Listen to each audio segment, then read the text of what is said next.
লোকপালের অনুমোদনের বিরুদ্ধে মহুয়া মৈত্রীর আবেদন। দিল্লি হাইকোর্টে এই আবেদন। লোকপালের রায় পড়ার জন্য সময় প্রয়োজন জানিয়েছে আদালত। 21শে নভেম্বর পর্যন্ত শুনানি মুলতবি। লোকপালের আদেশকে চ্যালেঞ্জ করে মহুয়া মৈত্র আবেদন জানিয়েছেন। লোকপালের আদেশকে চ্যালেঞ্জ করেই মূলত মহুয়া মৈত্র তৃণমূল সাংসদ, তিনি এই আবেদন জানানো হয়েছে তার তরফ থেকে। লোকপালের অনুমোদনের বিরুদ্ধে মহুয়া মৈত্রের আবেদন এবার দিল্লি হাইকোর্টে।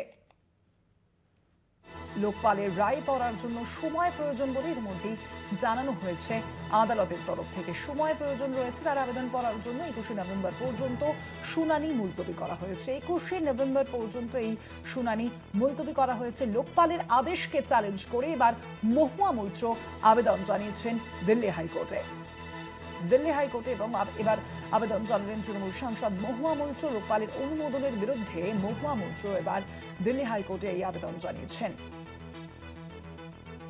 লোকপালের রায় পড়ার জন্য সময় প্রয়োজন বলে জানিয়েছে আদালত। 21শে নভেম্বর পর্যন্ত এই শুনানি মুলতবি।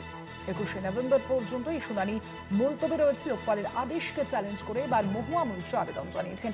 পীযূষ কান্তি নাগ প্রতিনিধি রয়েছেন ফোন লাইনে। পীযূষ দা, মহুয়া মৈত্রের কি আবেদন এবং এ বিষয়ে আদালতের তরফ থেকে কি জানানো হয়েছে? দেখো, লোকপালের তরফ থেকে কেন্দ্রীয় তদন্তকারী সংস্থা সিবিআই কে নগদ অর্থের বিনিময়ে জিজ্ঞাসাবাদের মামলায় চার্জশিট জমা দেওয়ার অনুমতি দেওয়া হয়েছিল লোকপালের পক্ষ থেকে। সেই সিদ্ধান্তকে চ্যালেঞ্জ জানিয়ে দিল্লি হাইকোর্টে মামলা দায়ের করে মহুয়া মৈত্র, এবং সেখানে তার দাবি ছিল তার মামলা দায়েরের আগে সংবাদ মাধ্যমে প্রকাশিত হয়েছে এবং মহুয়ার দায়ের করা মামলাটি সেই আদেশটি চ্যালেঞ্জ জানিয়ে বিচারপতি অনিল ক্ষেত্রপাল এবং বিচারপতি হরিশ বৈদ্যনাথ সরকারের ডিভিশন বেঞ্চে আবেদন জানান মহুয়া মৈত্র।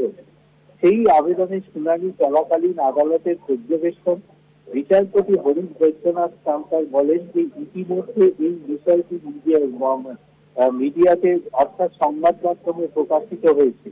বিচারপতি অনিল ক্ষেত্রপাল জানান যে লোকপালের আদেশ যেটি ঠিক করা থামে আদালতে জমা দেওয়া হয়েছে, সেই আদেশটি পড়ার জন্য সময় প্রয়োজন। তাই এই মহুয়া মৈত্রের দায়ের করা মামলাটি আগামী 21শে নভেম্বর পর্যন্ত মুলতবি রাখল দিল্লি হাইকোর্ট। ধন্যবাদ পীযূষ দা।